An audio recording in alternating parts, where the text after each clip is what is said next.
Over under 0.5 punt returns allowed. Welcome to My Gotta Podcast. I'm Jim Wood. In this episode, John Powell and I preview Georgia's matchup with Georgia Tech. We talk through what we're looking for in the game, and we answer questions from you, our listeners. As always, remember to check out the newly redesigned MyGottaPodcast.com to see our latest merch. And you can follow us on social media at MyGottaPodcast. Finally, we'd love for you to check out our presenting sponsor, AxiaTime, at axiatime.com. That's AXIATIME.com. Now, let's join the conversation in progress. John, last game of the regular season. Can you believe it that it's here already? What a crazy situation. I did not anticipate that it was going to go by so fast. I mean, it feels like just yesterday we were talking about needing to record for the first game of the season. Yeah, being like, hey, maybe we should record again. Yeah. I mean, time flies when you're having fun, right? That's true. We've had a lot of fun this season. This has been a fun season, I feel like. It has been. Remember like in 2021 where we felt like we were having to remind people like to enjoy it because there was so much like, frankly, I feel like it was like quarterback situation dread and everyone, and it was like, hey guys, like maybe you should enjoy this and stuff. I don't feel like we've had that problem so much this year. This has been like collectively as a fan base, this has been a fun season. I would say collectively in the fan base that you and I are around, yes, but I've seen pockets. There's pockets Okay. of dumbassery, if you will, all over the place. But Georgia is certainly not immune to that, and hasn't been immune to it. I mean, you've got your fan that sat behind you that disappeared throughout the season, so that was a dark spot in the season. But for the most part, I would say that, particularly in our circle, like God bless, Georgia Twitter and all the friends and family that we've made over the years through that medium. The tailgate squads. I have really enjoyed the season personally. So, and it's not over. So that's the beauty of this whole thing, is that the season's not over. That is true. The end of the regular season. Right. Yes, exactly. Well, I was sitting around trying to decide what does one drink for clean old fashioned hate. And so I decided to drink an old fashioned, John. So this is like a barreled, pre-made cocktail that's got Buffalo Trace in it. Let's see that. I couldn't quite see the label. Yeah. Is it Buffalo Trace? It is Buffalo Trace. It says Handy and Schiller signature cocktails. I've never seen that. Yeah. So it's from New Orleans. But the bourbon in it is Buffalo Trace. Interesting. Yeah. That's pretty cool. It looks fancy. It is, John. It is. Only the fanciest over here. I mean, it's got all the metal scripting and whatnot on it. Right. I went with so I have the last final touches of it. My elite full tilt. Just dipping into that one again. I was going to put the finishing touches on what I've got here. I actually went into my shelf and just I started pouring a little bit in, and I was like, this would taste like with a little bit of that. And then I was like, so I just have like you remember when you were a kid and you went up to the soda machine and you just got like a little bit of everything? Yes. So yes. I just hit for the cycle. It's kind of like an infinity bottle of what I have right now, kind of thing. Got it. Oh, that's funny. I didn't use the super fancy stuff, but most of what I have in there, outside of like the 107s and Weller 12s and E.H. Taylor that I have, I didn't pour any of those in here, but there is some Weller Special Reserve in here, which is nice. Nice. Well, cheers. Well, we got the enemy this week. The nerds down on North Avenue Trade School, all the things. These guys, this is where I get into my old man thing of, the kids these days, I know will say like, oh, like, why do we even play them? Like, it's not a rivalry, etc. But if you've walked in my shoes, and even I feel like, John, for you, like you were 2 years. So okay, so because I'm basically like a year older than you, but I was 2 years ahead of you in school because of school calendars and birthdays and stuff, right? Right. So like for you, like yeah, we lost to Tech your freshman year, but like that was it for you in college, right? Right. Like and then yeah, so like for me, like we lost to them my first 3 years of college. So Well, uh we lost to them after college too, which I feel like was even worse because yeah, like then I had to deal with all the people in the business world. right, right. Yeah, Like true. if you've never experienced a Georgia Tech loss in the state of Georgia as a young professional or Mhm. as a person that's around tech people, like when I was in Yeah. school I was fairly insulated, and at the time, like honestly, like until last year or two, cell phones really weren't that big of a thing. Like not Mhm. everybody had cell phones back then. Mhm. So like my connection to my tech friends that did go to school down there, um, or I actually had one of my best friends went to the Savannah campus. Um, but yeah, like it wasn't super prominent. But like after you graduated school, and then like obviously cell phones and social media, and Yeah. now it's like, oh my gosh, if we lose, you're gonna hear about Yeah. it. Yeah. Yeah. I did. I mean, what for me, like in school, my kind of like core high school group of friends, at least, like we kind of split 50-50. And so we used to actually like go to the games together in college. Like we would tailgate together before in the game and like meet up after the game. Um, so it made for some interesting post game discussions, we'll say, John, Yeah, conversations. yeah. Because I was super level headed after some of those losses in college. Wasn't there a Georgia Tech story in your arsenal about you like leaving the stadium or something? Yeah, like the Jasper game, I like the 1999 Jasper's down. Like I was so mad. I, I was so mad. I just left the state. I mean, like the game was over, but like I just left the stadium, and like the people who I was with were like, "Where'd Jim go?" And I was like wandering around Atlanta, and eventually showed back up. Kim was actually living at Georgia State at the time, and we were dating. And like I showed up to her like dorm, and she was like, "Why don't you calm down a little bit before you come inside?" It was Oh, classic. that's funny. That's Yeah, funny. yeah. Not my best moment. I was My how the turns table. yes, yes. Hey, I was 19 years old. I don't know. What can I say? Yeah. Man.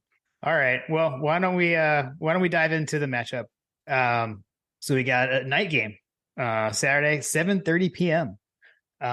First night game at Georgia Tech since, and we talked about this, I believe since the We Run This State game back in what was that, 2009? I'm pretty sure that was the last time we had a night game at Georgia Tech.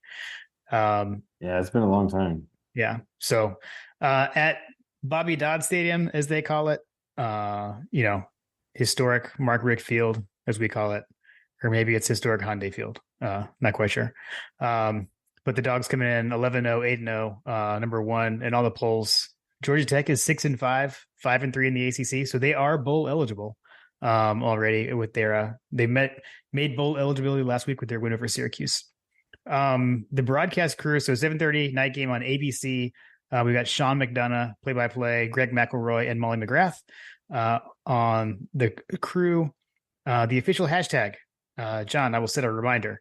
Hashtag UGA versus GT is the official hashtag this week. The series all time, we say that we lead the series 70, 39, and 5. But as we say on My God, a podcast, it's not a rivalry unless you disagree on the history. Georgia Tech says they have 41 wins in this series. That may or may not be some foreshadowing to something we'll talk about in a minute. Last meeting, the Dogs won this game 37-14 last year in Athens. The weather for those who are going, so if you're going to be down in Atlanta like tailgating, it's going to be high of 61 between like 2 to 4. But it'll be 54 at kickoff, but it's going to dip down into like the high 40s during the game. So be a little chilly. Bring your jacket for sure. Yeah. All right, JP, hit us with the fun facts. Fun facts. Okay, so obviously, like, I mean, most everybody knows about what's going on with Georgia Tech, right? So Mm-hmm. I don't have too much today other than to say that you mentioned Georgia State earlier in the conversation, which I find a little humorous. Okay. Do you know what Georgia State's connection to Georgia Tech is? I mean, I have like they used to actually let Georgia State students do certain things at Georgia Tech. I do remember that, but I don't know where you're going. So Georgia Tech had what's referred to as the Evening School of Commerce, that started classes in 1912. In 1931, the Board of Regents, they transferred the control of the Evening School of Commerce to UGA. And they moved the civil and electrical engineering courses at UGA to Georgia Tech. Tech replaced the Commerce School with what later became the Business School, but the Commerce School that once was eventually became Georgia State University. Oh, I did not know that. So UGA would eventually like relinquish control of that Evening School of Commerce, and the remnants of that split eventually became Georgia State University. So Georgia State University was born from Georgia and Georgia Tech offloading its setup, Interesting. which I find quite humorous. Another fun fact: which school do you think allowed women to attend first? Between Georgia and Georgia Tech? Yeah, yeah. I mean, I would have thought Georgia, but am I wrong? No, you're right. Okay. We allowed 12 women enrolled at UGA in 1918. The first women to enroll at Georgia Tech, 1952. Really? Yeah. Wow. Which is crazy. Like, Yeah. that might be why there's just so few women on Georgia Tech's campus. That was like the joke growing up, right? Like, there's just no women at Georgia Tech. It's because they didn't let them. Go there. You're victims of your own creation, techies. Right. Yeah. Seriously. Anyway, those are a couple of my fun facts. There is actually a current events situation that might tie in a little bit. One of the more famous alumni from Georgia Tech was Jimmy Carter, right? Mm-hmm. Well, Jimmy Carter's wife just passed away, so I did see that. that was I think, wasn't it like yesterday? Yeah, I think she just passed away yesterday. So that was kind of a more recent thing, as far as the fun facts go. But yeah, I won't bore anybody with alumni that graduated from Georgia Tech, but yeah, nobody cares about them. Nobody cares about them. Bunch of nerds. We do have Hasty's history segment. Yes. Which is very interesting, and it's going to actually touch on some things that we have mentioned earlier in the season, and I'll get into some of those details in just a second. All right. Okay.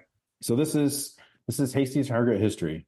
The Georgia Bulldogs media guide shows asterisks next to two games, the 1943 and 1944 games against Georgia Tech. These asterisks were put there in the 1950s by Dan McGill, Georgia's legendary tennis coach, sports information director, and historian. Also, General Badass. Yes, absolutely. Sorry, Carter. The question we should ask is why these asterisks are still there and whether they should remain. Did you know that there were asterisks on the program, Jim? I'm not a big program watcher, so this was news to me. I did. I mean, and this is the discrepancy in the record. This is why we say, like, and actually, so there may be an asterisk on the record, but if you look on like georgiadogs.com, we list like those two games basically don't exist in the all-time series record. They're not even there. Got it. Well, we're gonna get to why those asterisks are there. The U.S. Navy established technical training schools at universities across the country after the U.S. entry into World War II. The V-12 program allowed officer candidates training for specialized service roles to enroll at colleges and complete a shortened course of study, and then eventually enter the active service as a junior grade officers. I believe it's a second lieutenant is the formal term for that. Military buffs, you can check my math on that. Georgia Tech, due to its focus on engineering, was selected as a V-12 school, and Navy personnel enrolled as full-time students as part of that program. This allowed the Tech athletic program to have its pick of healthy, able-bodied men enrolled at the school. Eligibility requirements had been suspended for the duration of the war, so many of the men enrolled as V-12 students had played college sports in their civilian lives. The Navy took over most of what was UGA's campus in 1943 to establish a V-5 program in which naval personnel went through pre-flight training school, but were not part of the regular student body. The remaining students enrolled at UGA were either women, men completing courses of study to then enter the military, men that were too young under the age of 18 to serve, or physically unable a 4F draft status for service.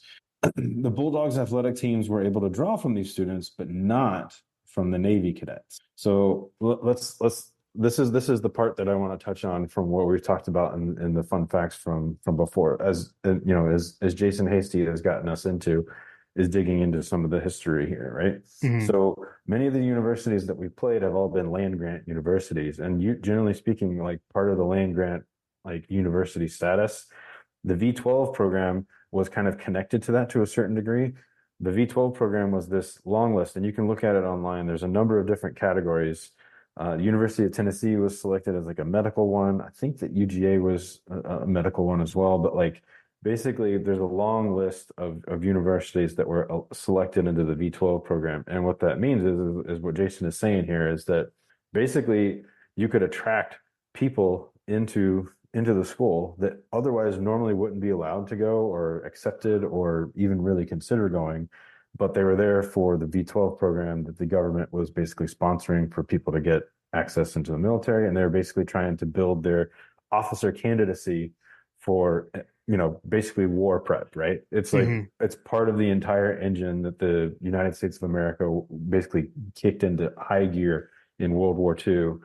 Like basically a whole revolutionizing of the entire industrial complex and militarization of the country. So the asterisks are because they basically had an unfair advantage being a V12 school. I think that's kind of the takeaway here. I don't know. How does that sit with you, Jim? Yeah. So, I mean, that is the takeaway. I think, what Jason was kind of like, his point was basically that like we made the decision to continue athletics. Like we could have not continued, but I had always heard, that we didn't honor those games. And when I basically heard that it was because Dan McGill decided not to, I just assumed he had a good, like, he's right. Because he's Dan McGill. Right. But I mean, yeah, I don't know. Like knowing the full thing, I mean, like we entered into the contest. So Like if we didn't want to play him, maybe we shouldn't have played him. I'm gonna paint some color for you on this as well. Okay. And it might help to hammer some of this home. I actually went back and looked at the final rankings in the college football, I almost say college football playoff. I went and looked at the final rankings for college football during these years that the V12 program was enacted. So it basically went from 1943 to 1946, basically. If you go back and look at the top schools that are in like the top, the upper echelon of college football during that time period, you'll see a lot of V12 schools are in the top of that program. The one variant there is going to be in 1946, a team from University of Georgia with one Charlie Trippi.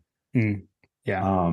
But every other like year, you look at like Notre Dame was a V12 school. They had national champions during that time period. Army actually had a national champion during that time period as well, which because they were able to draw from everybody. You saw like USC was up in there. There was a number, like basically I went and kind of cross-referenced like who was ranked in the top 10 and who was a V12 school, and pretty much every single one of them was a V12 school in the top teams. And Georgia Tech was amongst some of those as well. Yeah. I mean, it's almost like the difference between like FBS and FCS, almost, like 1A and 1AA. Like it seems like it was that big of a difference back then. Yeah, I mean, especially back then, right? Like, I mean, talk about like the ultimate recruiting tool, right? Like, hey, come here, the government's going to sponsor you, and you get to be really shortened. You get a degree, you get an education. Like, keep in mind, like at that time, part of the whole industrial complex, like getting into the World War II, which I'm not going to bore everybody with the politics and the all socioeconomic situation this is not that podcast. Basically, there was a lot of poverty and a lot of like there was a lot of aimlessness about our country prior to World War II, right? Like you had the Great Depression, everybody was coming out of that, and so World War II kind of kicked everything in high gear, and this was a part of that. And yeah, so Anyway, I'll go on. Wally Butts was given a choice to disband the athletics program for the duration or else continue with little prospect of fielding a competitive team, as we just kind of discussed. Yeah. Uh, not only was Tech able to pull from, the pool of candidates and pool of people, but like UGA was hampered because most of its men population was off the war, right? Yeah. Including Charlie Chippy. Yep. Charlie Chippy and Sinkwich, actually. Yep. Okay, so he and the few athletes left on campus chose to continue to play, and the football team scheduled and played the 1943 and 1944 seasons as closely as normal as possible. The two games against Georgia Tech were scheduled and played knowing the limitations of the Georgia roster, especially compared to Tech's. It's a testament to Butt's coaching skills that both the 1943 and 1944 teams had winning records. McGill added asterisks due to what he felt like was a competitive disadvantage for Georgia, but the fact remains that Wally Butts and his team played the games willingly and without public complaint. Now that we're 8 years removed from those 80 years removed from those seasons, I think it's time that the asterisks are removed to acknowledge the efforts of those two teams who competed against long odds during a difficult era. Yeah. What do you think about that, Georgia fans? I mean, I kind of sit in the camp that I kind of agree with him. Like it's kind of like everybody signs up before the season knowing the rules, right? I agree. You knew the rule. You know the rules when you enter the contest, kind of thing. Right. And you can't apply them retroactively. So Yeah. I think that's a fair point. It's kind of like crying when you lose a national championship game when people get hurt, things like that. Like I don't know, just throwing things out there. Yeah. Well, hey, we're so far ahead in the all-time series record, anyways. They can give that back to them. I did look. It is what it is. I did look on the history page. So on the like I said, those games basically don't exist in the all-time record. But if you go to the history page on GeorgiaDogs.com and look at it year by year, they do. They have the scores there, but they have asterisks next to them and do not include them in the all-time record. So that's how it's on the website. Just FYI. Right. So, man, yeah, that was good stuff. And that's the thing where I knew it was there. I knew it was wartime, but I didn't know exactly what was going on. So definitely learned something from Jason this week. Yeah, I mean, like I said, I've seen in my fun fact history and my research, I've seen this V12 thing come up multiple times in the research, and I never really thought anything about it, and never really thought about the impact of what that program had on college athletics across the board. Like I said, if you go back and look at those time periods, that's why the Notre Dames and there's a huge tie-in with Notre Dame and Navy. With that situation as well. So yeah. Anyway. Cool. Thanks again, Jason. Appreciate it. Also, you know what? I forgot to mention this last time. Jason let us know that several people have stopped by the Hargrett Library and mentioned that they heard about it from listening to the podcast. And so wanted to extend thank yous from Jason to you all. If you've gone by and stopped by and mentioned that you heard about it from us, Jason said he really appreciated that. So thanks to all who have done so. Yeah, totally out of the blue too. So thank you for listening, because it gave us a sense of pride that, that not just our close friends are listening to this. You're right, for sure. All right, let's jump into the news and notes. And so John, this week the news and notes are brought to you by Home Field Apparel. So Home Field, they've got vintage logo collegiate apparel. It's a premium brand. They've got t-shirts, they've got hoodies, they've got crew necks. So you gotta go check them out. We've been excited to be able to partner up with them of late. Go check them out anytime. You can always use the code Hunker Down to get 15% off of your first order. But right now, with the time of year, Black Friday is coming up. You can use the code Black Friday to get 20% off your order. But just be sure to head over to homefield.mygodapodcast.com and you can check out the entire Georgia collection. Yeah, gear up for clean old fashioned hate and beyond, dear fans. Exactly. Agreed. Hey, Christmas is coming up. Get that Christmas shopping in on Black Friday. All right. Amen. Good to start off the news and notes with the basketball minute. I do not have good news to report on this, John. We mentioned last week the Bahamas Baha Mar Hoops Championship. The Dogs went 0-2 in said championship, losing to Miami and Providence. Miami game on Friday, the Dogs were pretty much outclassed by their ACC foe, Miami. It was a really good game on Sunday with Providence, but fell short. I think it was like a 9-point loss or something like that, but it was back and forth, kind of like they were hit their free throws late. So Brutal. tough trip to Bahama for the Dogs. But next game is against Winthrop in the Steg on Friday at 5:00. It's on SEC Network Plus or ESPN Plus for those who are not in Athens. All right, so with Kirby's press conference, we'll move on to that. He gave a ton of injury updates.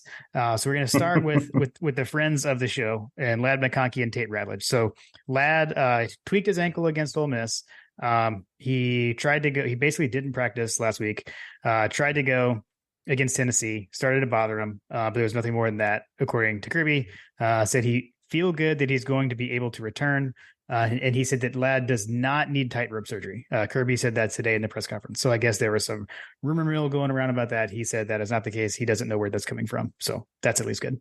Right. And then on Tate, he said he had like banged his knee against another player's knee. He's got a bone bruise. Timetable is kind of TBD, but just a bone bruise with Tate, as far as they know. That was the big one, right? Yeah, that was one because it didn't look good when it happened. It did not look good. Yeah. So Ra, you'd have been questioning Ra. He's got a foot sprain that Kirby said could potentially be better described as a bone bruise on his foot. So that's what's going on there. And then Warren Brinson has a calf strain. Kirby did drop hopeful with Warren. He said, hopefully he's able to go today. So I haven't heard what happened in practice today since then, but we'll see what's going on with that. Man, those calf strains are brutal. I struggle with calf strains when I'm running a lot. Yeah. No, I do too. That's why I don't run anymore. Just kidding.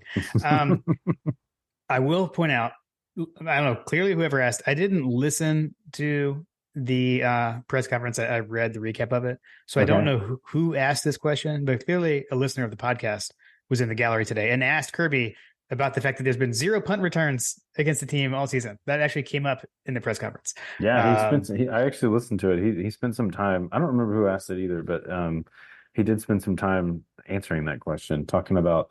Well, I don't want to steal it. No, you're good. Yeah, you take that. I just wanted to point out that he talked about it. Oh, okay. So to add some color onto that, so I did hear exactly what he had to say about that because I was like, "Ooh, what's he going to say?" Nice. Basically, what he said makes total sense. So obviously, there's a number of factors with that. Like, obviously Brett Thorson being a general down under badass, right? Yeah. Sorry, Carter. Hang time is one of those factors, right? And he does a good job with that. But he said another big factor is the gunners, and he specifically cited who our consistent gunners have been all season long, and Arian Smith is one of those gunners, the fastest man on the field. True. So if you're able to get down there to cover and you got good hang time, that's a recipe for 0 punt returns. Yeah. And I think it was Arian and then I think Lovett, right? I think Lovett. Dom, yeah, he said Dom. Yep. Yeah. That was pretty cool. So some love for the Thunder from down under, the Bloomin' Onion, in today's press conference. That was pretty sweet. All right. Yeah, that was good. I'm trying to think of what else he said. There's a couple of points when he got kind of funny. Well, he did say that like he's never heard of any such thing, such as like not having a punt return this far into the season. He was like, I've never experienced anything like that in my coaching career. So yeah. Anyway, which the CBS broadcast crew said that we were one of 3 teams with that this season, and I disagree according to the stats that we use from CFBstats.com. So I don't know. I mean, I have a bone to pick with the CBS stats crew. Somebody has some different calculations. Exactly. I did want to say, someone asked him like a dumb question and he gave like a smart Kirby comment. Sorry, Carter. He said, someone said being on both sides, like they asked him about the Governor's Cup and like what's that like being on both sides, and Kirby responded with, "I've never been on the Georgia Tech side. I don't know what you're talking about." Nice, that's awesome. Yeah, he like looked at him like he had 2 heads. Like, yeah, what exactly did they mean by that? That's funny. Yeah. All right. He did say in the portion about answering about the tightrope surgery, like Ladd not needing tightrope surgery. Yeah. He did say like, he was looking over at Claude. He was like, "Yeah, Claude told me that like they're asking about tightrope surgery." He's like, "Yeah, no, I don't know where that's coming from." Like Yeah. he like went into it. He was like a little irritated about that. Yeah. He totally dispelled that for sure. Yeah. All right. Let's dive into the game here, John. Talk about what we're looking for. As usual, we'll start off with what we're looking for when Georgia has the ball. So you got, Georgia Tech coming in. I guess first full season under Brent Key. He was interim head coach for Tech last year when they came to Athens. So some notable defenders for Georgia Tech. Freshman linebacker Kyle Ford is their leading tackler, 64 total tackles. Senior defensive back Jalen King has 4 interceptions on the season. And junior defensive lineman Kyle Kennard has 6 sacks. So he's the leader for sacks. Their defensive coordinator, his name may sound familiar. So they had co-defensive coordinators heading into the season. Andrew Thacker was demoted after the loss to Bowling Green. And so now Kevin Scherer is the solo defensive coordinator. I don't know if that name rings familiar for you, John. It may for some. He's a former Georgia staff member. Yeah, I was about to say, was he on the Georgia staff? Yeah, so he was Georgia's outside linebackers coach from 2014 to 2017. So he actually spanned the Richt and Kirby era. He came to Georgia along with with Jeremy Pruitt. So he's like a Pruitt guy. So he went to Alabama with Jeremy Pruitt. They actually coached together at Hoover High when Pruitt was there. But when he left Georgia, he went to be the co-defensive coordinator and inside linebackers coach at Tennessee in 2018 when Pruitt was named head coach at Tennessee. So he's got some Jeremy Pruitt ties as well. Got it. But in general, what I have to say is the Georgia Tech defense is not good, Bob. Not great, Bob. They're statistically pretty bad. They give up 438 yards a game. That ranks 119th out of 133 FBS schools. Their best statistical category is passing, so they rank 51st in yards passing allowed. But I mean, they give up 30 points a game. How many schools are there in FBS? 133, and they rank below 100 in every category except passing yards per game defensed. Pretty bad. Tell me what their worst category is, Jim. Their worst category is rushing yards allowed. Could we be running this state again? Ooh. That would be nice. That would be nice. I guess the only category they are good is in takeaways. So I know that actually came up in Kirby's press conference a bit. They do take the ball away a lot. So they have forced 21 turnovers on defense, which does rank 10th in FBS. So they give up a lot of points. They give up a lot of yards. But they do force a lot of turnovers. I will say though, looking ahead a little bit, their turnover margin is only +1. So while they get a lot of takeaways, they also have almost as many giveaways. So FYI. Yeah. So what are you looking for from our offense here, John? I'm looking for them to run the damn ball. I love that. I mean, that's literally our worst. If you look across the board at all of our stats, right? The one that sticks out like a sore thumb is number 37. We ranked number 37 in the country on rushing yards per game, which I know is probably bothering Kirby Smart. It sticks out like a sore thumb, but it also happens to be the area that they are the worst at. So, you like our chances to up our season average and improve our FBS rank in the rushing yards category.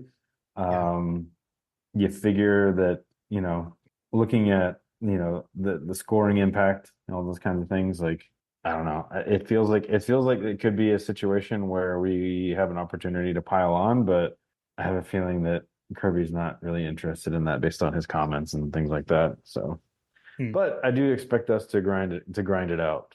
Yeah. It'll be interesting to see. Like if they let Carson throw for, if they let Carson sling it, or if they're going to just run the ball all day long. I mean, we have. Bobo does like balance. We know that. So yeah, I mean, maybe unless we're like ripping off long runs, I would say the play calling will probably be fairly balanced, but it's just going to be take what the defense gives you kind of thing. I would imagine. But man, I mean, Bobo has been in his bag lately. Bobo is a Broyles Award finalist, by the way, the Hmm. award given out to the best assistant coach in the country. Apologies to the guy who was sitting behind me early in the season. But yeah, man, I mean, Bobo has been dialing it up. Third down conversion rate has been lights out. Lights Dak out. is finding the open receiver, getting him the ball, and looking fantastic doing so. So, excited to see what we can dial up at Hyundai Field on Saturday night. Historic Mark Richt Hyundai Field. Historic Mark Richt Hyundai Field, exactly. But yeah, I don't know. I don't have anything else. We're gonna. My guess is we don't see Ladd. That's not inside information. That's just he's not 100%. Maybe it's something like Tennessee where he, tries to go, and if he's not feeling it, they shut him down like they did against Tennessee. I wouldn't expect anything more than that. Probably the same for Ra, probably the same for Tay Radledge, right? But I would. I can't stand these guys, so just got to be in the right state of mind, mentality, and from the player interviews today, it sounds like they are. So Yeah, I mean, this definitely. I mean, I remember last year we went to this game, right? So, it's one of those things that we had a slow start in that game, but we were able to pile it on, right? So yeah, I and that's have a what's been feeling nice. they will be very jacked up for this game. I would say. I mean, I don't know. What do you think? Like, actually, someone did ask Kirby about this. He didn't answer the question fully, like Mm-hmm. full transparency. I was kind of hoping for a little bit more out of his answer, but basically, someone asked in the press conference today. They asked him, with this game being Thanksgiving, he mentioned distractions, like with Thanksgiving being a distraction. How does that change like your preparation for the game? The game time, and then also like the proximity to Thanksgiving, does it change the nutrition? He actually asked about nutrition for the team and like what they might be changing. Kirby didn't really answer any of the nutrition stuff, which I actually thought was a valid question and something I've Right, always thought about as well. Like right. these guys going in and basically dropping 5,000 calories at each, you know what I mean? Like, Yeah. um, but it was kind of interesting what Kirby said about the day itself. He said it doesn't really change too much. He said that basically they move the times up on Wednesdays. So their Wednesday practices are earlier. And then he said that Saturday's usually a little bit different. It just changes when they get to campus, and when they leave and all those kinds of things with it being like a night game and stuff. So he said it didn't really impact it too much, but I did think it was kind of interesting that people were thinking about that because I've always wondered that too. Like, man, these big boys going home and like chowing down, like I don't know. It's just one of those things. Yeah, yeah, for sure. All right. You got anything else on the offense there? On the offense, no, I mean, no, I mean, I'll be interested to see how I'll be interested to see how Truss does. I feel like Truss has been the weakest link on this offensive line. So if Tate's not going to play in this game, I'd love to see how with the shuffling of the deck chairs, Truss ends up at the right guard position, right, or the right tackle position, right? It depends, man. I That's think right. he was at left tackle for a lot of last game, which was interesting. Although I think that was even before Tate went out. So yeah, Well, I'll be interested to see how Truss performs. yeah, yeah. Agreed. Okay. I'd like to see a big game out of him. I'd like to see the big game out of the running backs. Again, I would love to run all over these guys. That would be amazing. I mean, Kendall Milton has been on fire lately. Yeah. I'd like to see Dejan get to rip off a long one. I'd like to see Dejan get his game. I feel like he deserves it. He's been running so good. Yeah. Yeah. Agreed. All right. Well, before we move on to the defense, why don't we take a moment to remind everyone that season 4 of My God, a Podcast is presented by Oxia Time. So we mentioned earlier that Georgia Tech's most recent win was against Syracuse. And so I thought I would point out that Oxia Time, in a way, it has a relation to Syracuse. So Oxia Time's founder, John Canaris, he played lacrosse at Penn. And he was scored on by a now famous lacrosse goal called the Air Gate by a gentleman from Syracuse. It was like a dunk almost, I guess, in lacrosse. But so that's where it came from. And John Canaris, his Penn team won the Ivy League championship and got a watch to commemorate that. And he felt like the watch that the team was given didn't really live up to the accomplishment that they had made. So that kind of began his interest in watches, and he later in life founded Oxia Time. And one of the initial things he was doing was getting a nice quality Swiss timepiece for his alma mater. So that led there initially into lacrosse. So then he made his way over to college football, got hooked up with college football playoff, and who continues to win the college football playoff other than your Georgia Bulldogs. So definitely go check it out. That's kind of how we got here and this watch collection came to be. But definitely head over to AxiaTime.com. That's AXIATIME.com. Check out the Georgia 2021 and 2022 National Championship collections. As we said, you can use the code MyGottaPodcast to get a custom presentation box to go with that as well. And like we said, we got Christmas time is right around the corner. What would be a better gift this holiday season than a nice Oxia timepiece commemorating either of Georgia's recent national championships. Amen. Kind of like it's kind of like the lacrosse version of Ron Lindsay or something, right? It is. Oh yeah, man. I mean, like when we met John the first time, like I've seen that. Like it's like the Jumpman logo of lacrosse, basically. Amazing. All right. Okay. So what are we looking for when Georgia Tech has the ball? So some familiar names with the Georgia Tech offense. So Buster Faulkner, who was on staff at Georgia, he came along as an analyst when Todd Monken was hired. He is now Georgia Tech's offensive coordinator. As far as some players to watch, so their quarterback Haynes King is a sophomore transfer from Texas A&M, I believe. He is 208 of 334 for 2,597 yards passing, 26 touchdowns, and 15 interceptions. He is also Georgia Tech's second leading rusher. He's got 624 yards and 7 touchdowns on 98 carries. As far as running back goes, their leading rusher is sophomore Jamal Haynes, 850 yards, 7 touchdowns on 141 carries. And then they spread the ball around as far as receivers. So Eric Singleton is a freshman receiver, 610 yards, 6 touchdowns. Malik Rutherford, sophomore wide receiver, 442 yards and 3 touchdowns. But some more familiar names. This team is built on transfers, by the way. So a couple of other transfers and familiar names. Dominic Blaylock is their third leading receiver. And Brett Seither, who's a tight end transferred from Georgia to Georgia Tech this year. He actually has 4 touchdowns on 6 catches, which I thought was kind of crazy. So it's kind of crazy. Yeah.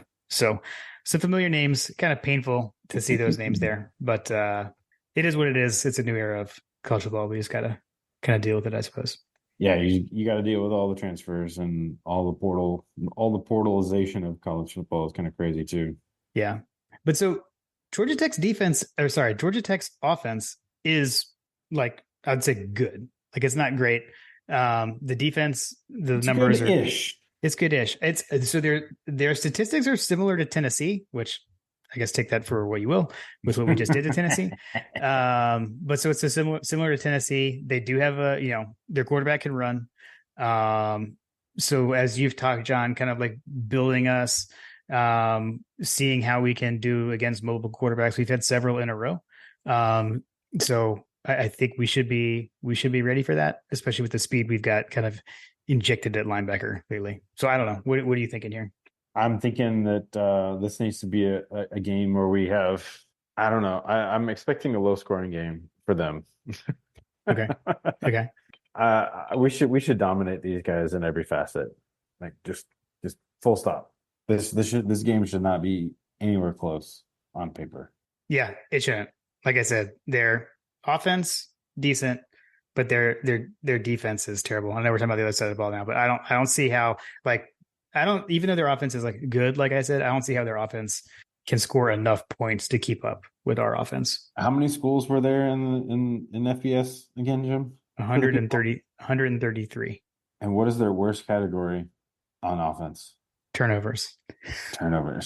Yes. So they have turned the ball over 20 times. They are 120th in FBS in turnovers given away on offense.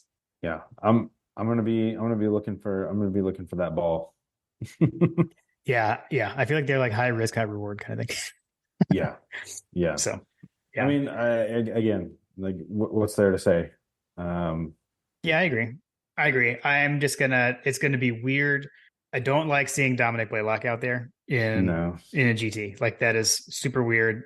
I've seen him score in on some highlights, etc. I mean, I watched the Louisville game, their season opener, um, and it's weird. I don't like it. But he's not even their leading receiver. He's not even their He's second third. leading receiver. He's their Yeah, he's third their leading receiver. third leading receiver. So yeah, Like, poor guy. yeah. Not a fan of that. Yeah. All right. Well, I do have a couple of special teams things. So in that same vein, their punt returner actually is one Dominic Blaylock. So he's their punt returner. So something to watch out for there, John. As we talked about the whole 0 punt returns throughout the season, we're gonna have Brett Thorson punting to Dominic Blaylock. Will that hold? We shall see. Their place kicker is Aiden Burr. He's a freshman. He is 11 of 12 on field goals for the season, 32 of 33 on extra points. So he hasn't missed an extra point. Mhm. And their punter is David Shanahan. He's a junior. He has a 42.38 yard average. John, he is not Australian though. Like, what is even going on? Oh no. He is. Well, they're not an SEC school, so they haven't caught on yet. Everything's a little 2 years late at ACC schools, I feel like. He's Irish, so he's from Ireland. But John, are you ready for the plot twist that I'm about to drop on you? He is the first ever Irish graduate of Pro Kick Australia. Oh man. So we have an Irishman that's come down to Australia to train to kick to go to the States. How old is this guy? You know what? I don't even have that. I didn't look up how old he is. I should have What done was that. his name? His name is David Shanahan. Did Tech pick him up? Did Tech pick him up when they went to go play it in Ireland or something? Like, That's amazing.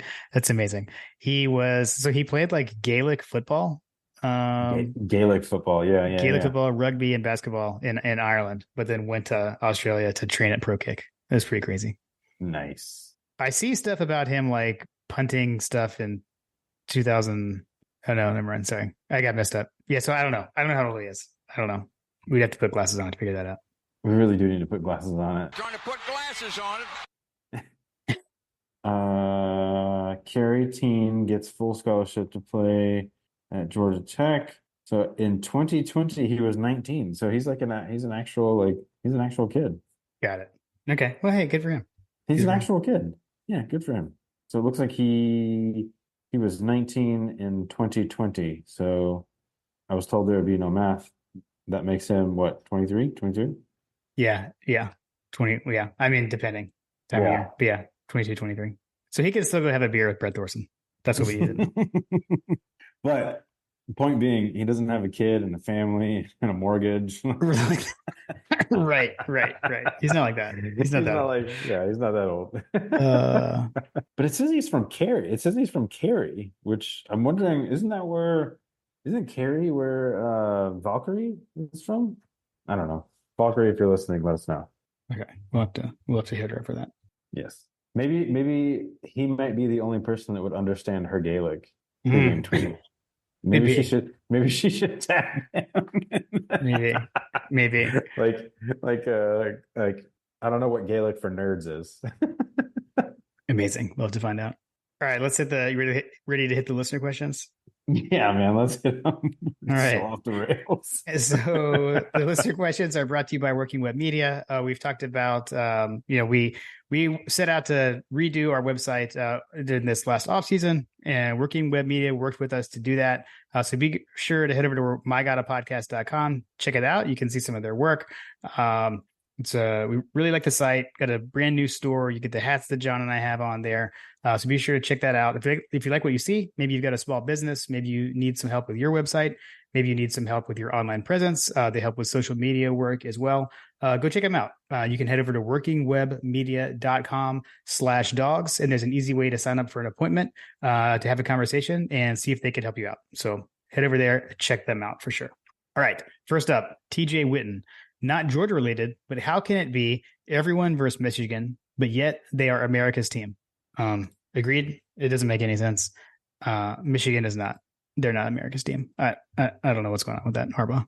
Who said Michigan was America's team? They've been saying that. What? Yes. Really? You didn't. I meant to tell you. You were supposed to. I meant to have you ask your Michigan friend about this beforehand. Now I'm gonna have to put glasses on that BS.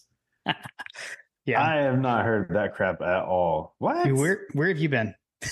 I've not heard that at all. I've not seen any. Did you see their assistant coach cry when they won? Did you see that? I did see the assistant coach cry. That was like insanely ridiculous. Okay. I will say my Michigan friend, shout out Brian Kingsbury. I will say that my Michigan friend has been I don't know, hot and cold. I don't know how you describe this, because like it's all over the place with him. Okay. On like how he feels about the team. Yeah, like how he feels about their situation. Like at first he was like super defensive about it, but then he's like, the news just kept piling up about Michigan. Right. So yeah, I'll just say it doesn't make sense. You can't be both. You can't have it. You can't have your cake and eat it too, as they say. I would say they're decidedly not America's team. Exactly. Agreed. So maybe it is everyone against Michigan. They're just not America's team. Yeah, seriously. All right. Let's see. Fletcher Proctor. Georgia drops 2 in the Bahamas, but what do you think the chances are they run the out of conference schedule before SEC play? Wait, football podcast. Is Key a coach that Kirby likes, respects too much to hang 50 on him? I need our coach to absolutely abhor the Tech head coach. Kirby has a lot of respect for Brent Key. Yeah. I know that. He said so much in the press conference today. He mentioned it twice, actually. Yeah. So, I mean, they crossed paths as players. I don't remember how many years they overlapped. I think he's a little bit younger than Kirby. I can't remember. They definitely played against each other. They did. But I don't think it was like multiple. I don't know. It was like once or twice, maybe.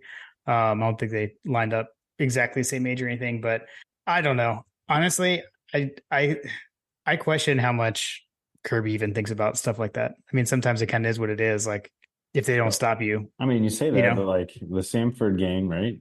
Well, that's true. That's a good point. I don't think it's going to be like that. I feel like this is somewhere in between Samford and Eli Drinkwitz. Okay, that's fair. I can't remember the coach's name from Samford. I don't. Yeah, it's escaping me as well. But we need friend of the show, Paul Munchnick, on this one. Because he's also a Tech fan. He was raised a Tech fan. True. Yeah, I don't see a 50 burger in the cards. That would be amazing if we scored 50 on them in their own house. I mean, it would be. We've come close the last couple of times, by the way. But I feel like that, there's to a certain degree, like there's a whole, I don't know, maybe Kirby liked the narrative at the beginning of the season and he kind of got tired of it and then decided to just, care about winning big. But like, there is definitely an element of pressure that gets lifted when you're beating the piss out of people. So, I mean, I don't know that this is that game, but yeah, I don't know. The offense has been rolling, man.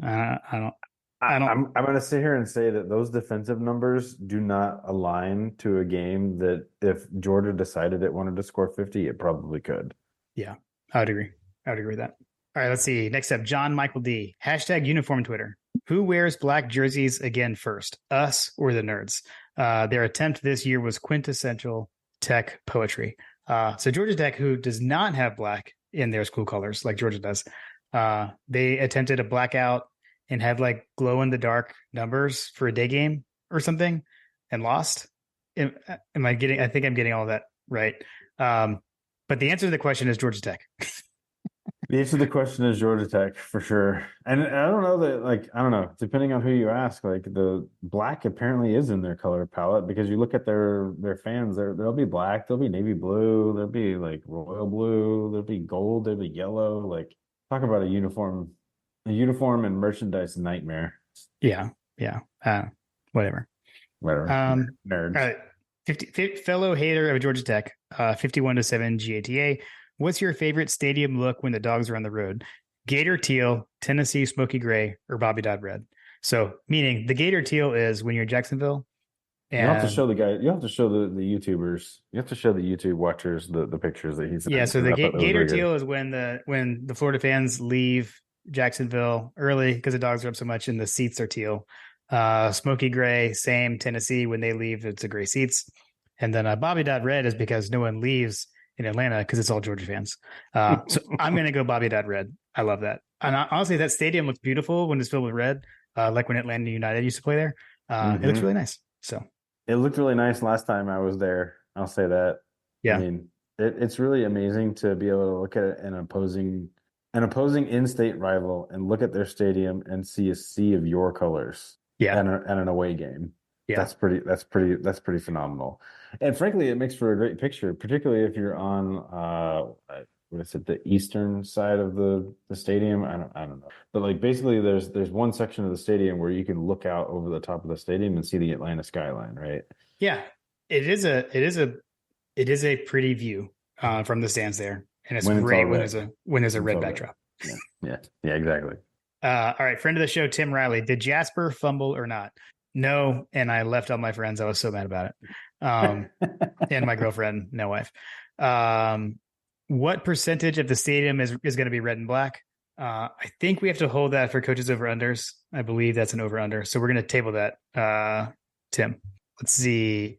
I think we had a bit of a theme here. So Brett Belding had a two-parter. One, the last time Tech beat Georgia in Atlanta, Bill Clinton was president, and Jasper was definitely down. Which, by the way, 1999, the last time these guys beat us in Atlanta. What other interesting streaks exist in this rivalry? So I actually did. I had to double check to look up the years. Well, I had to look up when Tech's streak was. So here's my answer to this question. The longest win streak to ever happen in this series is owned by Georgia Tech, and that is at 8. And that's what I had to look up. I couldn't remember what years it was. So from 1949 to 1956, Georgia Tech won 8 in a row.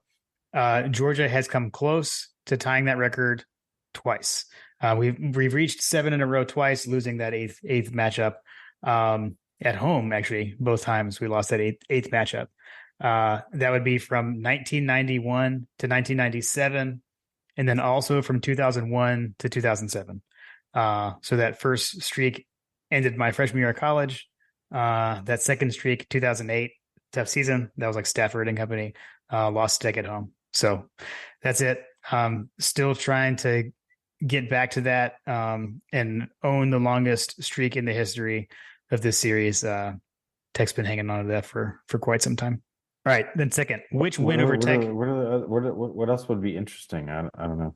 Is he asking that question, or does he have it? Do you think he has one loaded? You read way too much into Brett's questions, John. This is like that one time when we spent like 30 minutes researching the Clemson paw at Auburn, and I had to edit that out of the episode. No, he just wants to know if there's anything fun. So that's what I got. Brett's All right. just messing with us. Second question from Brett. Which win over Tech is your favorite? He said mine was watching Reggie Ball throw it away on 4th down in 2004. That was pretty amazing. Do you have a personal favorite? Massaquoi. Yep. That's up there for me. Since you already said Massaquoi, I'm going to go with the one that we put the video out from the podcast tonight. The 1997 Bobo to a friend of the show, Corey Allen. Our hearts, they were torn out and bleeding. We picked it up and we stuck it back inside. That was a good one. I'll go with that one. I like that. 51-7 in 2002 wasn't too bad either. Shout out 51-7. Shout out. All right, let's see. Okay, so Chad Jarvis said favorite Tech memory. And are you guys sad the regular season is over? Yes. Yeah, I mean, you always want more football. Hey, and that's like Tate Radler said, Yeah, right? you always Like want every time, more. you always want more. That's gonna be like the living, breathing like Might Guy podcast unofficial quote. I feel like that needs to go on the soundboard. I need to work on that. we need Tate and Ladd quotes on the soundboard. I got to work on that.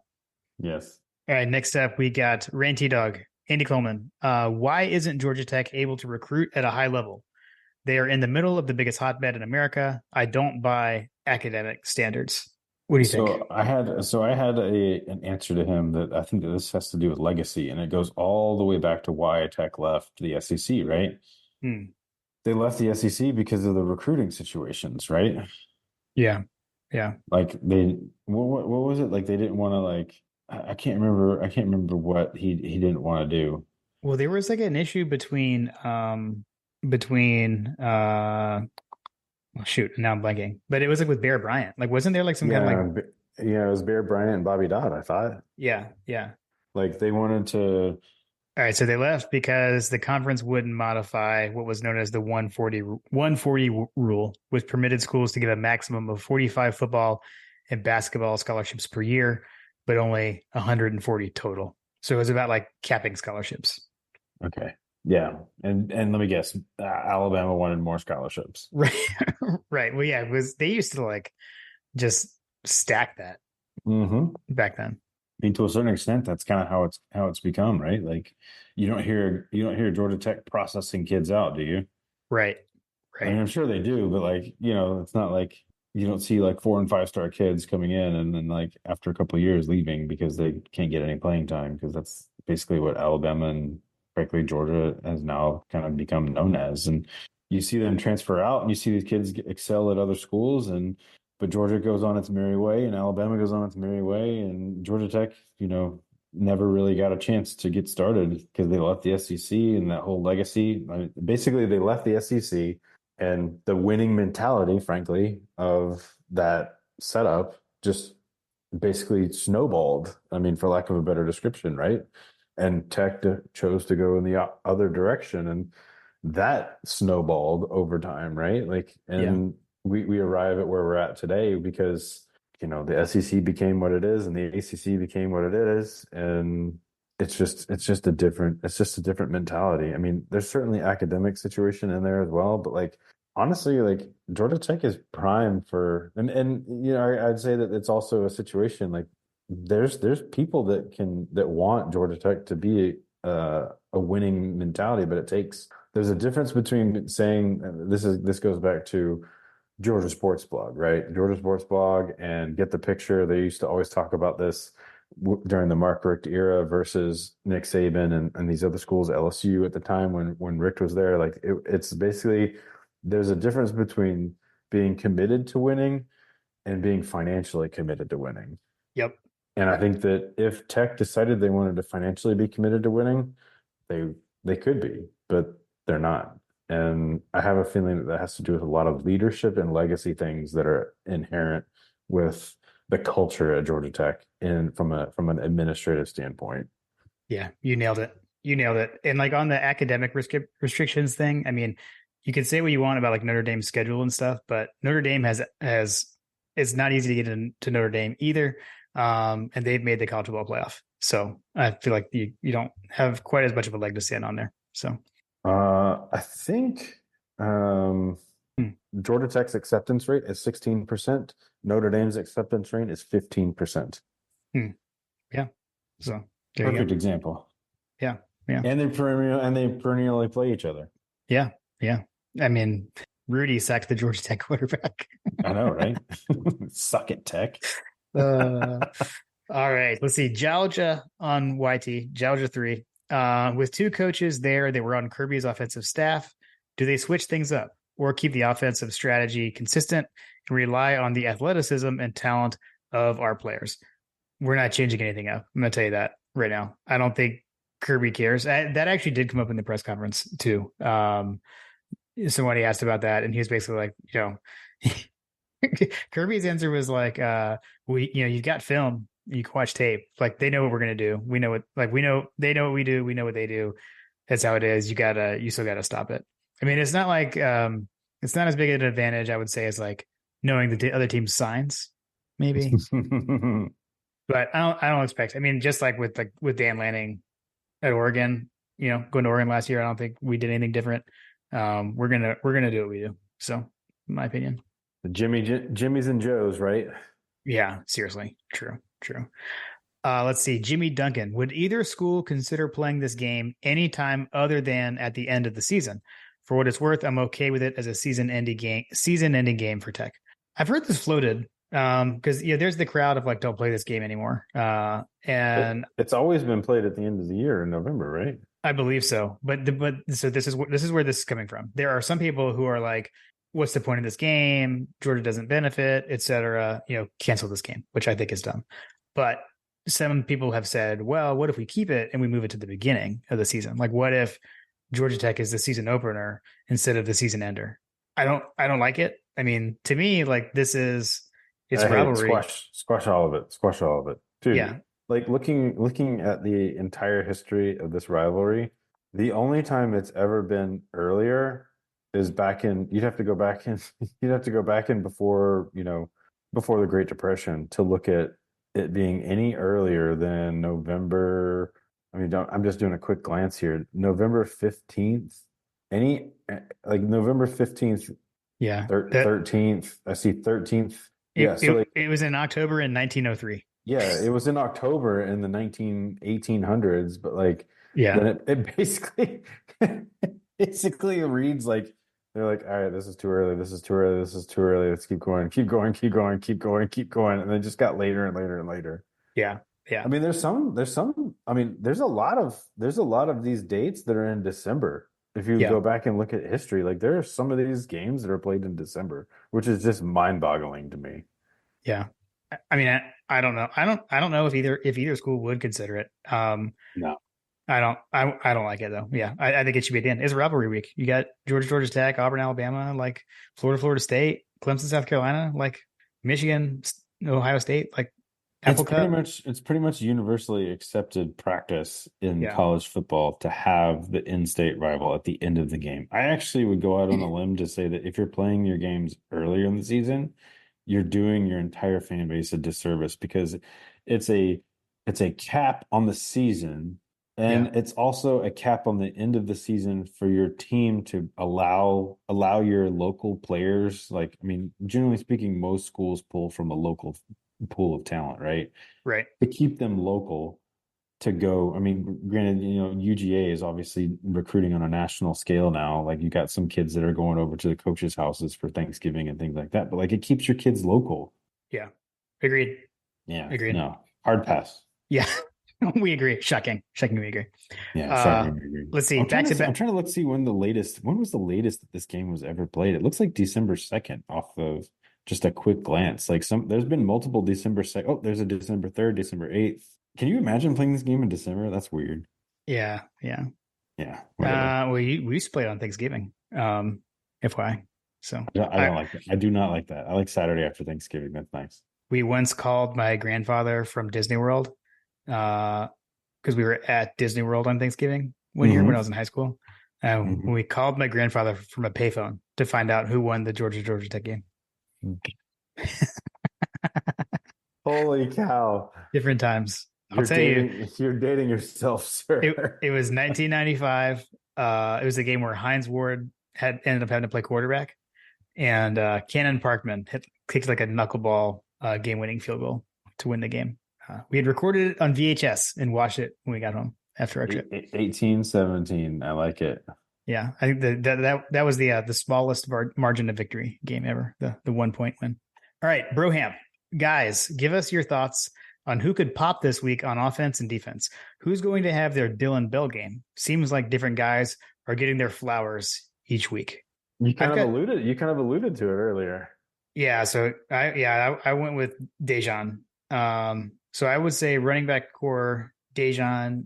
I would we haven't gotten this season, John, is a nice like home run deep ball to Arian Smith. Yeah. I'd like to see that happen on Saturday. I would like to see a home run deep ball in general. just to show people on film that he can hit those balls. Yeah. Yeah, I'm going with Dejan to have his flowers. Although I mean, it's hard, in football, right? Like there's this theory, feed the stud and feed the hot hand, right? Like Yeah. Kendall Milton's the hot hand right now, dude. Dude, he is. Kid was running with authority. Did you see the video? His dad, so father of ballers. Did you see his tweet? Like on Kendall's touchdown against Tennessee, he was like 17, made a business decision because here's the guy at the goal line that like wanted no part of trying to tackle Kendall. Right. That's pretty good. Pretty good. No, I agree. I agree. Defensively, man, I'm not sure. Like this team, the defense spreads it around so much. I'm not sure. I know like Tyke Smith, dude, like had like what, like 10 tackles last week. Tyke is actually the leading tackler on the team now. He got like 10 solo tackles last week, or 10 total tackles. I don't know. I could see that. I would, you know what I would like? I would actually like to see Georgia Tech turns the ball over so much. I'd like to see Dalen Everett get a pick and get him some confidence. So I'll go with that on defense. On who's having the breakout game on defense? Yeah, I'm gonna go Dalen Everett. Hmm. And I mean, so someone that hasn't had a breakout game. That's what I'm saying. Yeah. He's gonna get thrown at. Okay, I'm gonna give you a name that like almost came up in the last game, but Malachi Starks hasn't had like a breakout game, mostly because people are afraid to throw to him. Yeah, But that's true. given the takeaways situation, Right. Right. and they're more of a threat on the passing game. I'm gonna go with Malachi Starks. Okay. Nice. All right, JR Real. Can we just skip the game and go straight to the octagon? We'll get Pickens or Bowers and they can have whoever. I like our chances. Haha. So I will say I don't know if I'm going in the octagon, I might pick some different people. I mean, we do have Bill Goldberg out there. Also, oh gosh, what was the guy's name that was like Jake Davis or whatever? Crap, I'm totally blanking on his name. Oh, Jake Scott. Jake Scott. Sorry, yeah, Jake Scott's also an option out there. That guy was a monster. I was gonna say, I don't know. I mean, like Brett Thorson's been through the Outback. Like, no, I was kidding. That's funny. I was gonna say, in all seriousness, What about Kirby Smart in his prime? This was a scrappy guy. yeah, dude, yeah, he was for sure. And apparently Bobo can throw a punch. The Red and Black Archives is a great site. I'm surprised that hasn't come up. Yeah. I don't know. People don't What game scour was that the. before? What game was that before? It was before the. It was. It was before the Outback Bowl. It was. It was like during perfect. like. It was like winter break. We need Like- to have inside sources ask him about any coaches going to get any bar brawls coming up here. Yeah. Yeah. But what I was gonna say was like, in all seriousness on this, like, watch these guys because again, like this is their Super Bowl. They're already bowl eligible. Like Mhm. they're not really gaining anything other than like pride of beating Georgia. Yeah. And we've seen them do things like trying to bait our guys into things. So I do hope our guys can keep a cool head. So we don't need anyone getting suspended like Pickens did back in 2019. So I can tell you without a shadow of a doubt, looking at the video of Kirby Smart before the Tennessee game, just looking at everybody, like basically yelling all the kind of vitriol at them guys over his shoulder. And he's just calm as a cucumber, looking at everybody and looking at his guys, and they're just kind of, I don't know, man. Like, I don't think that there's anything you could throw at this team after that. yeah, true. Fair. All right, last up, Hug Dog, Jason Huggins. Unlike the other 364 days a year, I turn into a rude, entitled bastard when I walk into Bobby Dodd Stadium at Grant Field or Hyundai Stadium. What is it about Tech that causes you to walk a little taller, sip a longer pull of bourbon without flinching, and bark a little louder?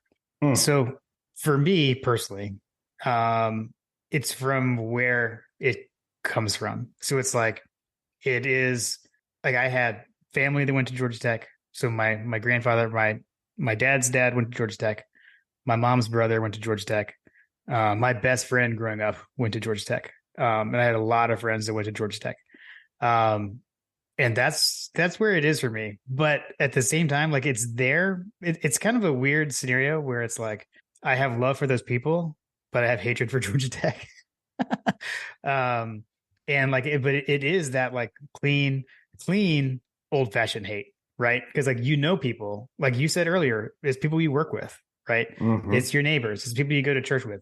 But like it God, not to be, no pun intended, but like it stings when you lose to these guys. And it is just different, man. It is different. The I have sting had is a little. The sting is a little bit different it from is, and this bee. it is, and I've had like so many irrational conversations with like people who are like really good friends of mine, but like when we get into this stuff, like we get totally irrational and get angry with each other. It is different. It's different, and this to me, this rivalry is different for me than any of the other ones. And I feel like clean old fashioned hate is a perfect So description. see, I agree. It's totally that. Like if you're not from the Metro Atlanta area, like you just don't understand. I don't know. I mean, I'm sure that there are plenty of South Georgia guys that have tech issues as well, but like again, you know, if you are from this area and you have parents and friends that go to school in this area, like Yeah. that's like I'll give you a for instance. Like I was at the Meredith Square the other day. Actually yesterday, we were at the Meredith Square, and I was at the fountain with my daughter. There's a nice little fountain in the Meredith Square there. And I was in full podcast regalia, right? Like I had the Columbia jacket, I had the hat, I had a blanket that my daughter was using, and this tech guy walked by and he had a quarter zip on, and we both kind of looked at each other and we both just kind of like looked away, and it was just kind of like, that's what it's like here, man. Like, and Yeah. if you don't have that around you 24/7, like, and I feel like that South Georgia and any of these other areas that you have pockets of, UGA fandom, like, I mean, I know there's a big contingent in London, for example. There's a big contingent in New York. There's a big contingent in Chicago. There's a lot of alumni chat. Dallas is another big one. Charlotte's probably a big one too, from the financials perspective. Yeah. Like you have a lot of Georgia around you, but you don't have a whole lot of tech. And here you have a whole lot of tech. Mm, that's true. That's true. Agreed. And it's just that whole, like, big brother, little brother situation. Like for a while there, it was competitive, and now it's not quite as competitive and it's kind of quiet. You don't want to lose these guys when it's quiet. Yep. Agreed. Agreed. All right, John, are you ready? I feel like we should inject this with like some of Carter's. We need to get like on the soundboard. We need to get Carter's version of this, but hit me with it. Oh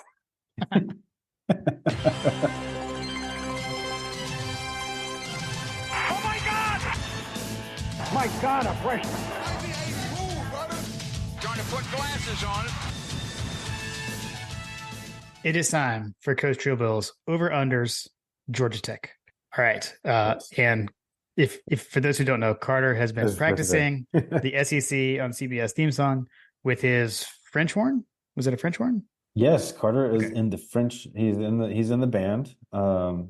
Surprising for many, I'm sure. Being that we've talked a lot of sports about Carter, not much band for him, but he chose to select his. He had to choose either chorus or band, I believe, if I remember correctly. Okay. And he chose band because they go to Disney. Well played, Carter. Well played.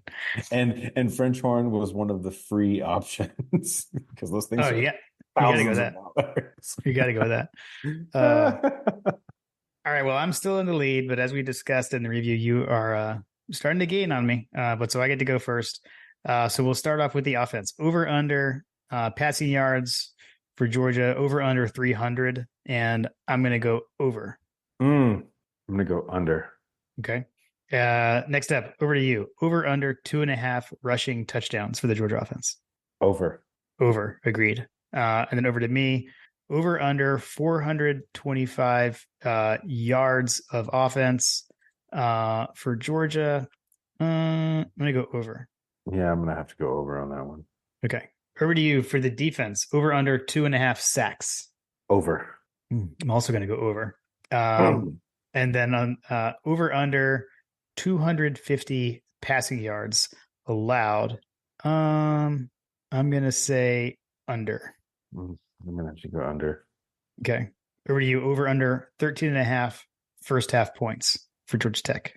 For Georgia Tech? Yeah. So this is on the Georgia defense. So 13.5 points allowed in the first half. Over under. Coach, this line. We're averaging what, 15, 17 points a game? I'm gonna go under. I'm also going to go under. That's not a good line, Coach. Sorry. Okay. This one. This one I love. This is the special teams over under. Over under 0.5 punt returns allowed. Oh man. And this is where I was getting at earlier. Like you got Brett Thorson punting to Dominic Blaylock. Yeah, maybe Dominic. Is Blaylock gonna wreck it for him? Hey, Is he Blaylock. pitching a no hitter? Blaylock is a former Georgia player. He may listen to My God podcast. He may know about these things, right? You know, he's trying to impact this. I'm going to stick with our guy, Mr. Thorson. I'm going to say under. I got to go with the Thunder. I'm going under. Okay. Wow, that rhymed and everything. That was amazing. I was waiting for it. All right, and then this is back to friend of the show, Tim Riley's. This kind of overlaps. For the miscellaneous, percent of red in Bobby Dodd Stadium at Mark Richt Field, over under 75%. I mean, at what point? Like at the end of the game? Like, yeah, I'm going to go over at max capacity. At max capacity. Oh, so you've had the clarifying statement. Well, I don't know. Well, it's whatever. I guess. Okay. Or ignore what I said. Ignore what I said. My answer is going to be over. Whatever. Okay. I'm just going to agree with you. Over. Shenanigans. That's the one where if I disagreed, it would have been like super tense. So like to avoid confrontation, I just agree with you. Nice. Yeah. Comes down to the end of the season. It's you win by 1. Amazing. All right. Shout out to Coach Chilville. Thank you as always for submitting and tracking those. It's pretty awesome. Love you, Coach. Likewise. All right. Let's get into the predictions. Let's get our kind of info we've got. So our friends at Chapel Bell Curve and Dogquant with the CBC R2 Sam has Georgia winning this one 44.1 to 14.3. Looking at OddsShark, the spread is Georgia is favored by 24 points. Quite a lofty spread with an over-under of 59.5. That gives an implied score of Georgia 41.75 to Georgia Tech 17.75. The OddsShark predicted score has Georgia 47, Tech 24.4. The College Football Nerds model has Georgia 41.2 to Georgia Tech 19.4. The scoring impact that I do, let's see, Georgia Tech averages 30.6 points on offense, and they give up 31.5 points on defense. Georgia holds their opponents to 11.39 points under their scoring average and scores 10.75 points more than teams allow. So if you apply that, that gives you Georgia 42 to Georgia Tech 19-ish. So everything is heavily in the dog's favor here. Right. I don't know, man. Like the last three. Again, all of the calculators are in alignment, and we saw how that worked out for us last time. Yeah, that's true. That is true. And the last 3 times we've played at Georgia Tech, I know we talked about respect and 50 burgers and such. 2021, although these were under the push-up guy that went to Waffle House. In 2021, we won there 45-0. In 2019, we won there 52-7. And in 2017, we won at Georgia Tech 38-7. So that was the lowest.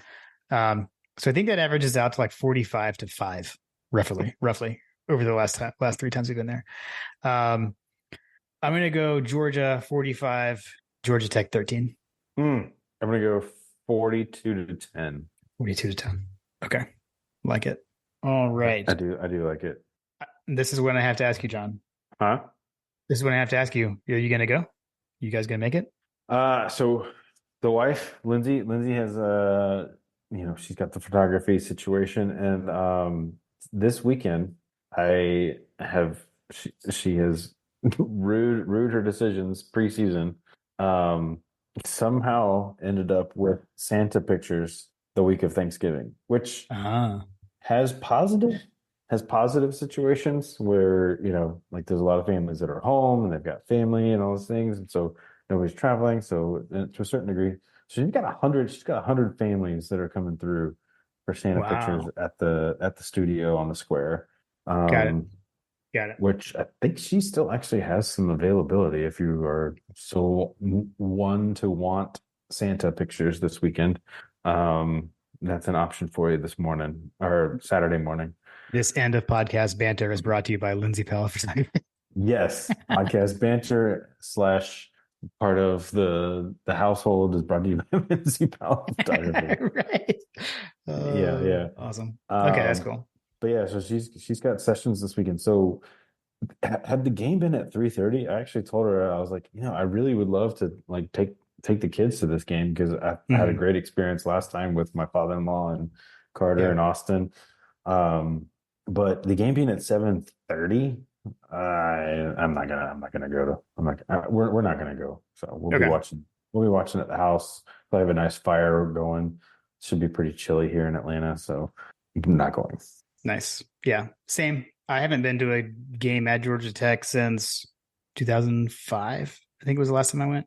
I will say, so, fun fact that I didn't mention, but I believe 1913, if I remember correctly from my research earlier, but 1913 was when Bobby Dodd Stadium was basically built, or Grant Field was basically built. So I believe it's the oldest continuous in-use football stadium in the country, if I remember correctly.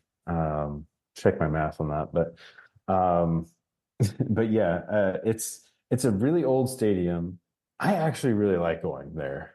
I enjoy going. I enjoy going to the Georgia Tech Stadium. It feels like you're going to a really fancy high school stadium, but Yeah. but it's nice. Like No, I feel I like like I it.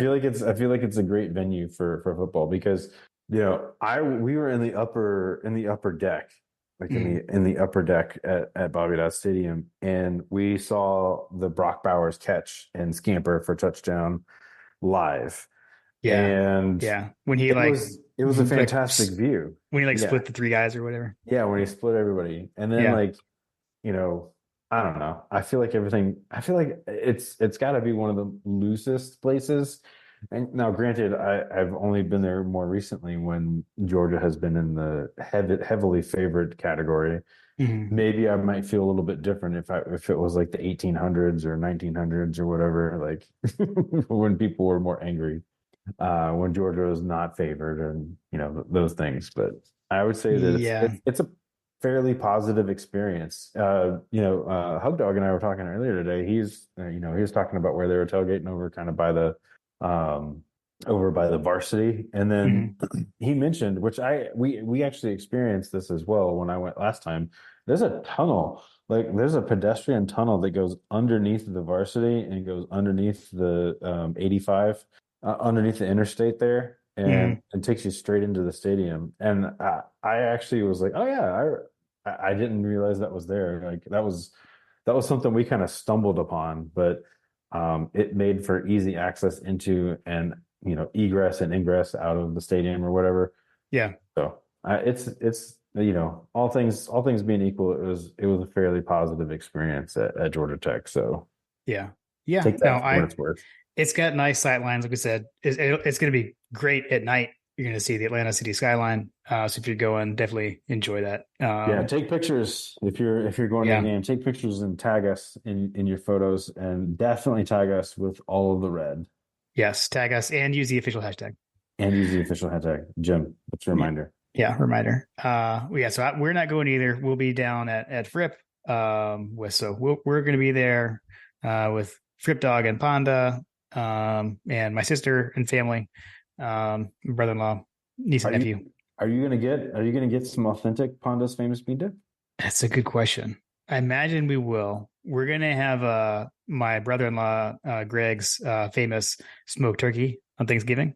I'll say that. Ooh. So we're gonna do that on the big green Is he egg. smoking it there? Yeah, we've got a big green egg there now. So we'll smoke it on that. So yeah, Greg's a bit of a pit master. He's been able to teach me a lot of stuff on the egg actually. So I like it. I like Yeah. it. yeah, so we'll do that. We'll probably do the bean dip on the game day. We'll have to do that. So we'll most likely have the Pandas authentic. Not my make short the version. kids maybe make the kids make it. It worked out for us last I time. know. didn't it? That's true. Might have to have Ella make it. Sorry, you got to make it from now on, Ella. We played really good, and the game really turned around once you made it. So, but yeah, dude. Yeah, so we're gonna be down there, and there is a lot of football to watch this weekend. You got college football Thanksgiving Day with the Egg Bowl at night. Yeah, I think JT mentioned this on the Twitters, like that basically at noon you could watch Michigan Ohio State, and then what's the game later in the day at 3:30? So, The well, you Egg got Bowl? that. Okay. So Egg Bowl is on Thanksgiving night, Auburn, like Auburn, on Alabama. Thanksgiving night. Sorry. On Saturday, yeah, you got Ohio State, Michigan at noon. You got Alabama, Auburn at 3:30. Then you got Florida State's at 7, and the Dogs at 7:30. So, dude, and there's games like you can watch football like all day Friday too. By the way, there's a bunch of Big 12 games in Pac-12. So, a lot of playoff implication games going on. Oregon State Friday night.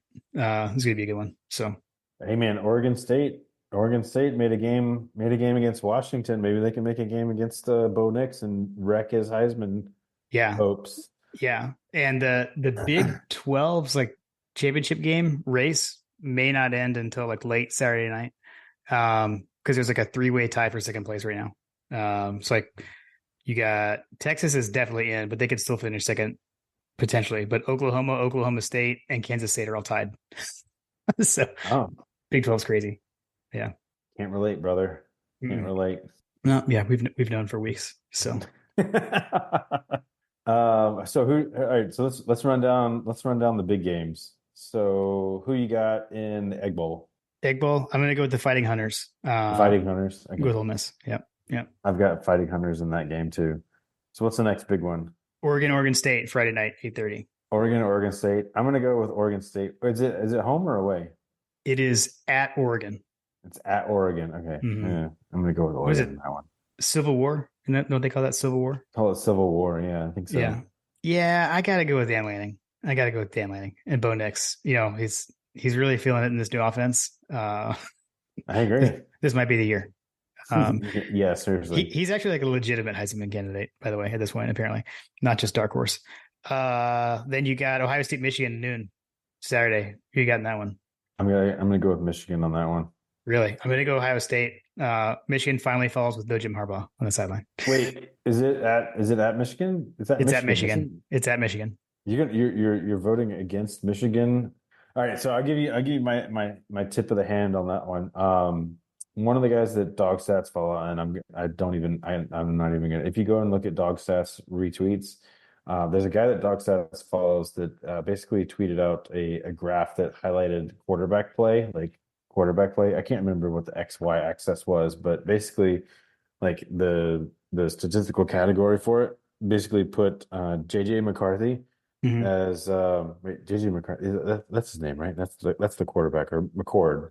Yeah, isn't? I don't even know, because one of them, Michigan's quarterback was at the top end of the spectrum, and Ohio State's quarterback, it was basically Bo Nix and JJ, like whatever his name is. I thought it was JJ McCarthy, but whatever. Michigan's quarterback and Bo Nix were like overlapping each other in terms of like their numbers. And guess who number 3 was? Carson Beck. It is JJ McCarthy. By the way. You're right. Yeah. Corum is the running back, if that's what you're. Yeah, whatever. But like, dude, Michigan, like, they don't throw the ball though. Like, they hardly throw the ball. So I don't know what to make of that. I don't know. I don't know what to make of it either. But my money's on Michigan in the big house. Okay, I'm gonna go Ohio State. Does the Iron Bowl count as a big game? Auburn just lost to New Mexico State. Dude, that game gets weird. John was talking about that, right? Like, he was talking about how what happened last year. I can't remember what his tweet was. He said something about last year's game, and they ended up making it closer than they all thought it was going to be.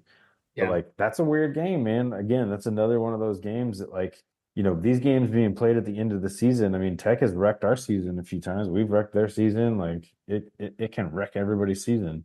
Yeah.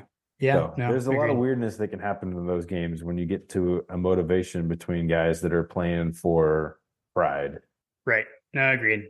I don't see Bama falling though. I don't see Bama falling either. And then I guess Florida State is actually interesting because Florida State's playing. I guess neither team has a starting quarterback. But Florida State, Travis Jordan out for the season. College career ending injury.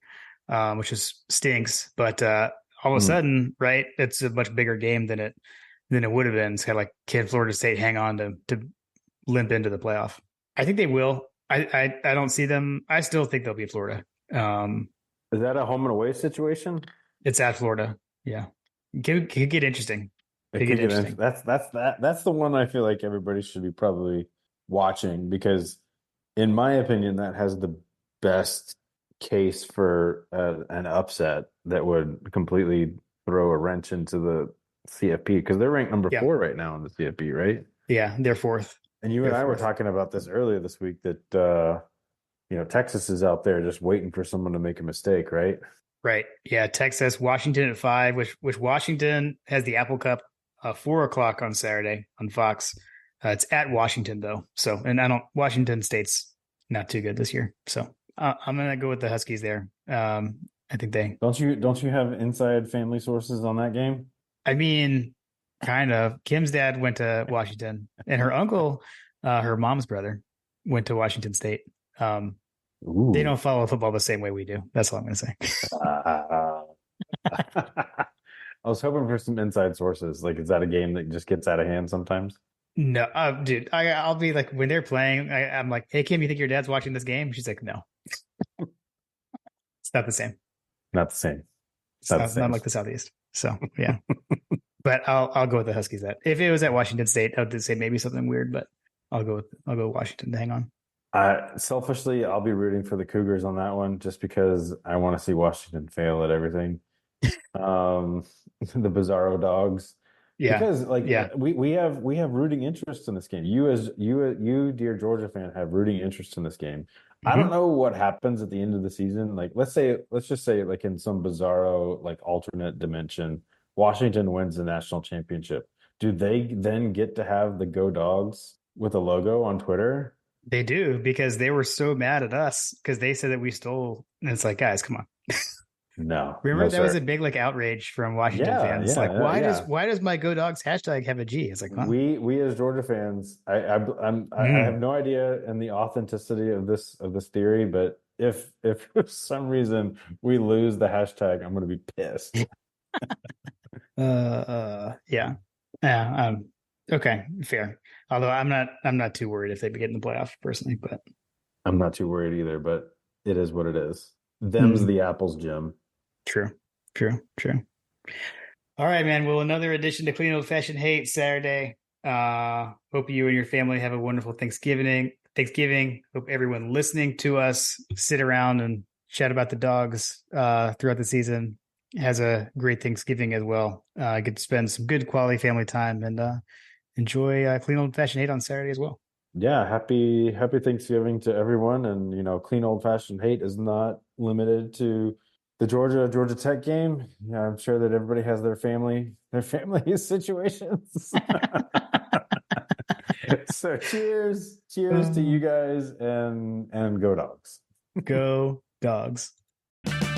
Get 15% off a set of BrakeBest Select Pro, or Import Direct brake pads and 2 rotors now at O'Reilly Auto Parts. O'Reilly Auto Parts.